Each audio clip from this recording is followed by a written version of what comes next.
آیت الکرسی ہم روز پڑھتے ہیں اللہ تعالیٰ سے حفاظت مانگنے کے لیے، شیطان سے بچنے کے لیے اور برے کاموں سے بچنے کے لیے، لیکن کیا ہمیں اس آیت کا مطلب پتہ ہے؟ اگر نہیں تو میں چاہتا ہوں کہ آپ اپنی آنکھیں بند کریں صرف کچھ لمحوں کے لیے اور سنیں کہ اللہ اس آیت میں کہہ کیا رہا ہے۔ اللہ وہ معبود برحق ہے کہ اس کے سوا کوئی عبادت کے لائق نہیں، زندہ ہے، سب کو تھامنے والا، اسے نہ اونگ آتی ہے نہ نیند، جو کچھ آسمانوں میں اور جو کچھ زمین میں ہے سب اسی کا ہے۔ کون ہے کہ اس کی اجازت کے بغیر اس سے کسی کی سفارش کر سکے؟ جو کچھ لوگوں کے روبرو ہو رہا ہے اور جو کچھ ان کے پیچھے ہو چکا ہے اسے سب معلوم ہے، اور لوگ اس کی معلومات میں سے کسی چیز پر دسترس حاصل نہیں کر سکتے۔ ہاں، جس قدر وہ چاہتا ہے اسی قدر معلوم کرا دیتا ہے۔ اس کی بادشاہی اور علم آسمان اور زمین سب پر حاوی ہے، اور اسے ان کی حفاظت کچھ بھی دشوار نہیں۔ وہ بڑا عالی رتبہ ہے، جلیل القدر ہے۔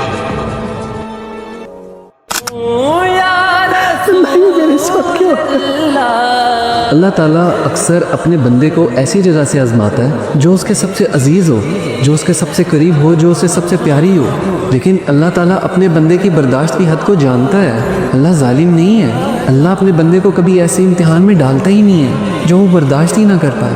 اللہ اس لیے اپنے بندے کو آزماتا ہے کہ اس کا بندہ اس کے قریب ہو جائے، اسے اپنے دل کی ہر بات بتائے، اپنا ہر دکھ بتائے، اپنا ہر سکھ بتائے، اپنی ہر خوشی بتائے۔ آزمائش تو اللہ کی طرف سے ایک تحفہ ہے، ایسا تحفہ جو انسان کو اللہ کے قریب کر دیتا ہے۔ وہ اللہ جو اپنے بندے سے 70 ماؤں سے زیادہ پیار کرتا ہے، کیا وہ اپنے بندے کو درد میں دیکھ کر خوش ہوگا؟ اگر ایک بچے کو تھوڑی سی تکلیف ہو جائے تو ماں بے چین ہو جاتی ہے، ماں تکلیف میں آ جاتی ہے۔ تو وہ اللہ جو اپنے بندے کو 70 ماؤں سے زیادہ پیار کرتا ہے، کیا وہ تمہیں دیکھ کر تکلیف میں نہیں پڑتا؟ کیا اس کے لیے یہ تکلیف کافی نہیں کہ اس کا بندہ تو اس سے کوئی بات ہی نہیں کرتا، اسے اپنے دل کا حال ہی نہیں بتاتا، نہ اسے اپنے مسئلے بتاتا ہے، نہ اسے اپنی خوشیاں بتاتا ہے؟ اگر بندے اور خدا کے درمیان میں دوری آ جائے تو اللہ اپنے بندے کو آزماتا ہے تاکہ اسے اپنے قریب کر سکے۔ حضرت علی کا فرمان ہے کہ انسان کی پہچان صرف 2 چیزوں سے ہوتی ہے، ایک اس کا صبر جب اس کے پاس کچھ نہ ہو، اور دوسرا اس کا اخلاق جب اس کے پاس سب کچھ ہو۔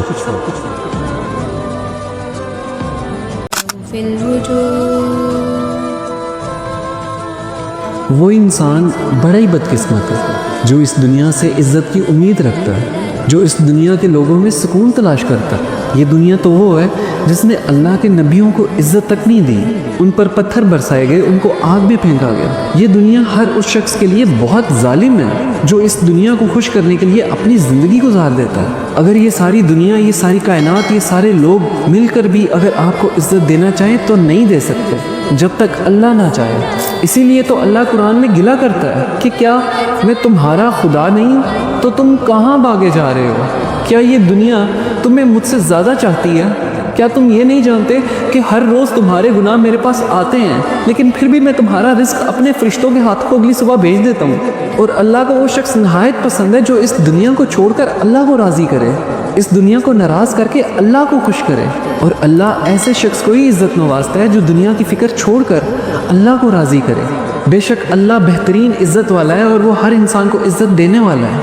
لوگوں کی فطرت ہے کہ وہ غلط لوگوں سے دھوکہ کھا کر صحیح لوگوں سے بدلہ لیتے ہیں۔ ایران اور اسرائیل کے درمیان جس جنگ کا آغاز کیا جا رہا ہے، کیا یہ وہی جنگ ہے جس کے بارے میں آپ صلی اللہ علیہ وسلم نے آج سے 1400 سال پہلے ذکر کیا تھا؟ آپ صلی اللہ علیہ وسلم نے فرمایا کہ قیامت کی نشانیوں میں سے ایک نشانی یہ ہے کہ آخرت کے قریب ایک ایسی جنگ ہوگی جو مسلمان اور یہود آپس میں لڑیں گے۔ مسلمان اور یہودیوں کے درمیان میں ہونے والی اس جنگ کی ایک بڑی نشانی یہ ہے کہ اس جنگ سے پہلے مسلمانوں کے اختلافات اپنے عروج پر ہوں گے۔ مسلمان فرقہ واریت کی بنیاد پر ایک دوسرے سے لڑیں گے، لیکن اس جنگ کے لیے مشرق سے ایک ایسا گروہ نکلے گا جو ان تمام اختلافات اور ان تمام مشکلات کا سامنا کرتے کرتے یروشلم تک پہنچے گا اور یہودیوں کے ساتھ جنگ کرے گا۔ آپ صلی اللہ علیہ وسلم نے فرمایا کہ جب یہودی اور مسلمانوں کی جنگ ہو رہی ہوگی تو جتنے بھی یہودی درختوں کے پیچھے اور پتھروں کے پیچھے چھپیں گے، وہ درخت اور پتھر خود آواز دیں گے کہ اے مسلمانوں، میرے پیچھے یہ یہودی گروہ چھپا ہوا ہے، اسے مار دو سوائے ایک درخت کے۔ برکت کا درخت، یہ وہ درخت ہے جس کے پیچھے اگر یہودی چھپیں گے تو یہ نشاندہی نہیں کرے گا، کیونکہ آپ صلی اللہ علیہ وسلم نے فرمایا کہ یہ یہودیوں کا درخت ہے، اور یہ وہی درخت ہے جو پچھلے 5 سالوں سے اسرائیل اپنے ملک میں لگا رہا ہے، کیونکہ وہ اس جنگ کی تیاری کر رہے ہیں۔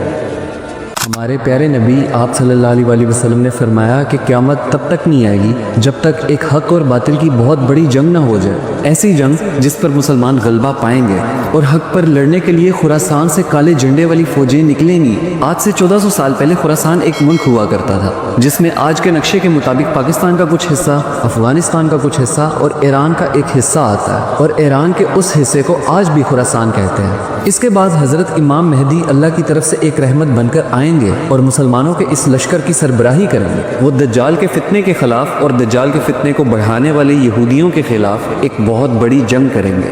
پھر اللہ تعالیٰ آسمان سے حضرت عیسیٰ علیہ السلام کو زمین پر اتاریں گے، پھر حضرت عیسیٰ علیہ السلام بطور نبی مسلمانوں کے اس لشکر کی سربراہی کریں گے اور حضرت عیسیٰ علیہ السلام دجال کا قتل کریں گے۔ لیکن اس لشکر کے نکلنے سے پہلے، اس جنگ سے پہلے، اس کامیابی سے پہلے مسلمان کا دشمن ہوگا۔ ہر کوئی اپنے ذاتی مفاد کے لیے ایک دوسرے کو قربان کرنے کے لیے تیار ہو جائے۔ تمہاری تکلیفوں کا حد سے بڑھ جانا یہ اس بات کی نشانی ہے کہ اب اللہ کی رحمت بہت قریب ہے۔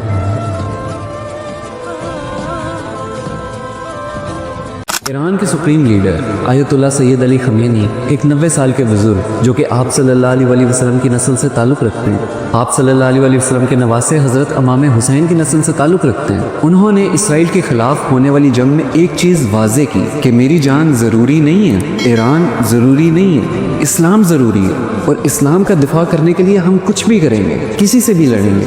ان کے یہ الفاظ اس چیز کی گواہی دیتے ہیں کہ چاہے شیر بوڑھا ہی کیوں نہ ہو جائے، شیر شیر ہی رہتا ہے۔